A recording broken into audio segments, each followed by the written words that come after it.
আরেকটি প্রশ্ন ছিল। আরেকটি জি বলো বলো বলো বলো। আঙ্কেল, আপনি আমাদেরকে যে কথাগুলো বললেন, আমাদেরকে আশা দিলেন, এগুলো কি শুধুই কথার কথা, যেমন অন্যান্য রাজনৈতিক নেতারা বলে থাকেন? আপনি কি সত্যি আমাদের দিকটা ভেবে দেখবেন?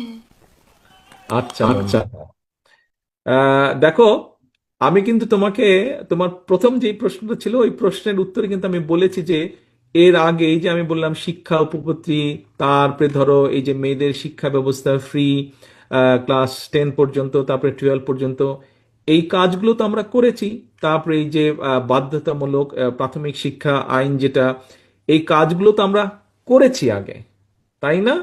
বিএনপি যখন এর আগে এর আগে রাষ্ট্র রাষ্ট্র পরিচালনার দায়িত্ব পরিচালনার ছিল, দায়িত্ব।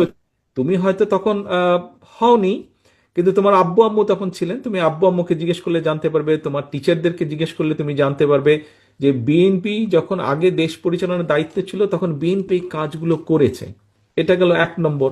কাজে আমরা করেছি কাজ, আমাদের রেকর্ড আছে বিএনপির অতীতে যে এই কাজগুলো করেছে শিক্ষার জন্য। সেই জন্যই মেয়েদের এনরোলমেন্ট বেড়েছে, মেয়েরা এগিয়ে গিয়েছে, ছেলেরাও যেমন এগিয়েছে মেয়েরাও সাথে সাথে এগিয়েছে। এই গেল একটা।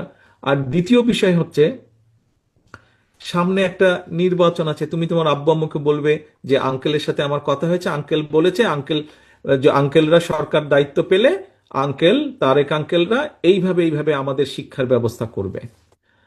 তারপরে তোমার আব্বু আম্মুকে তুমি চেষ্টা করবে, তোমার চাচা চাচি সবাইকে তুমি চেষ্টা করবে কনভিন্স করার জন্য যাতে ধানের শীষে ভোট দেয়। আর যদি আমরা না করি তাহলে পরের বার তুমি আর আমাদেরকে ভোট দিও না, হয়ে গেল। একবার ট্রাই করো। অসংখ্য ধন্যবাদ।